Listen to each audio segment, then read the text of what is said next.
Assalamualaikum warahmatullahi wabarakatuh. Hamdan wa syukran lillah. Wassalatu wassalamu ala rasulillah. Amma ba'du. A'udzu billahi minasyaitonir rajim. Bismillahirrahmanirrahim. Wa innaka la'ala khuluqin 'azim. Shadaqallahul 'azim. Bagaimana kabarnya teman-teman, ayah bunda?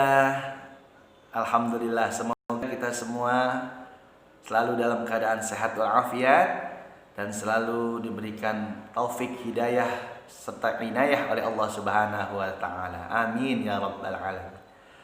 Baik teman-teman, hari ini Mister akan sedikit berkisah tentang masa kecil Rasulullah sallallahu alaihi wasallam.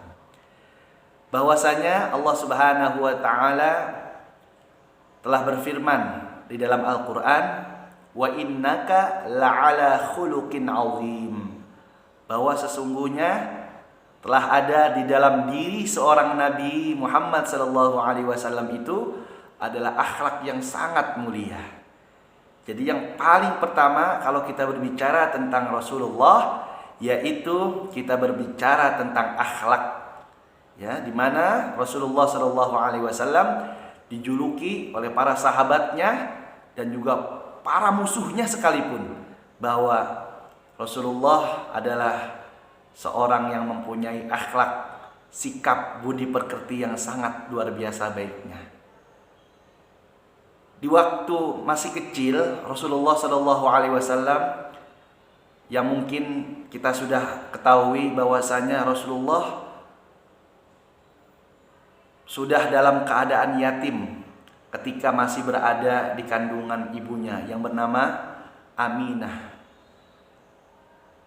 Di kandungan ke-6 Rasulullah Shallallahu Alaihi Wasallam sudah ditinggal oleh ayahnya yang bernama Abdullah, yang ketika itu beliau sedang berkelana dan juga sekaligus berdagang menuju ke beberapa daerah.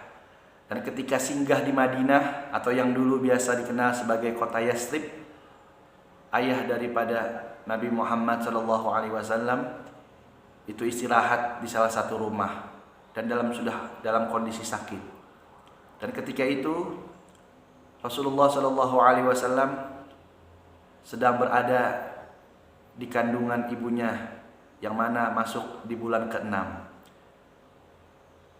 Dengan sakitnya yang begitu luar biasa dahsyatnya, ayah daripada Rasulullah akhirnya meninggal dunia berada di kota Madinah.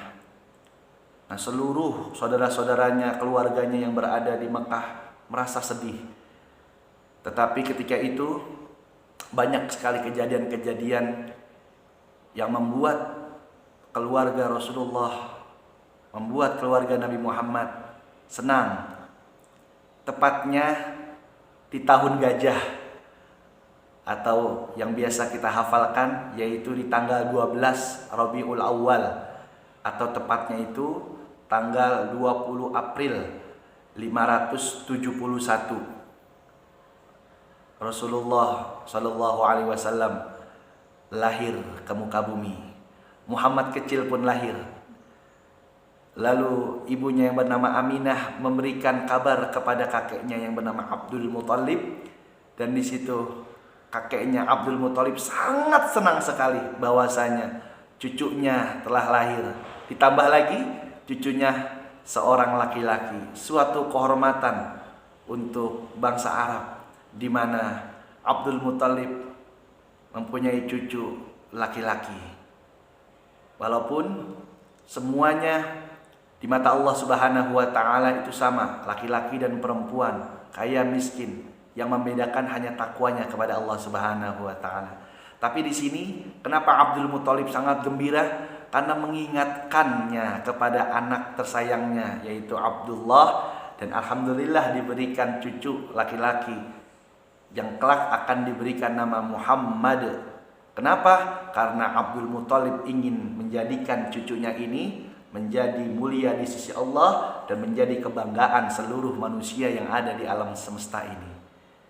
Dengan apa Nabi Muhammad dimuliakan oleh Allah, dan dengan apa Nabi Muhammad kecil disayangi oleh teman-temannya, disayangi oleh kerabatnya, disayangi oleh keluarganya, yaitu dengan akhlak, dengan budi pekerti yang baik.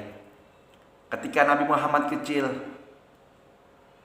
sudah diurus oleh orang lain, disusui oleh seorang yang bernama Halimatus Sa'diyah, beranjak dewasa, beranjak anak-anak, Rasulullah Shallallahu Alaihi Wasallam digemari oleh kawan-kawannya karena Rasulullah mempunyai sifat amanah, yaitu jujur, bisa dipegang omongannya. Jadi ketika kecil saja Rasulullah Shallallahu Alaihi Wasallam sudah banyak sekali teman-temannya menyukainya. Karena apa? Karena kesederhanaannya, karena kejujurannya, karena lemah lembutnya. Bahwasanya perkataan Allah Subhanahu wa taala dalam firman-Nya, Allah berfirman dalam Al-Qur'an bahwasanya telah ada di dalam diri Nabi Muhammad sallallahu alaihi wasallam yaitu uswatun hasanah, suri tauladan yang baik. Kalau kita ingin mencari teladan yang sangat sempurna, yang sangat baik, tidak ada manusia di dunia ini akhlaknya yang lebih melebihi daripada Rasulullah sallallahu alaihi wasallam.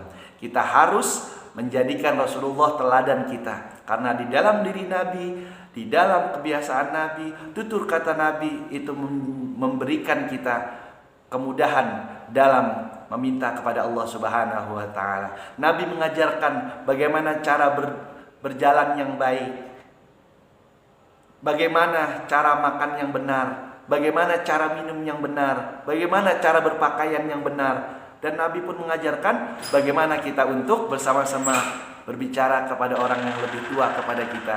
Yang lebih tua harus menyayangi yang muda, begitupun yang muda harus menghormati yang tua. Itulah salah satu kelebihan daripada Rasulullah sallallahu alaihi wasallam. Baik teman-teman, alhamdulillah, insyaallah kita akan kembali melanjutkan sirah nabawiyah dan sirah Nabi di masa kecil di video-video berikutnya. Mudah-mudahan teman-teman bisa mengambil pelajaran hikmah daripada kisah ini. Semoga bermanfaat. Wassalamualaikum warahmatullahi wabarakatuh.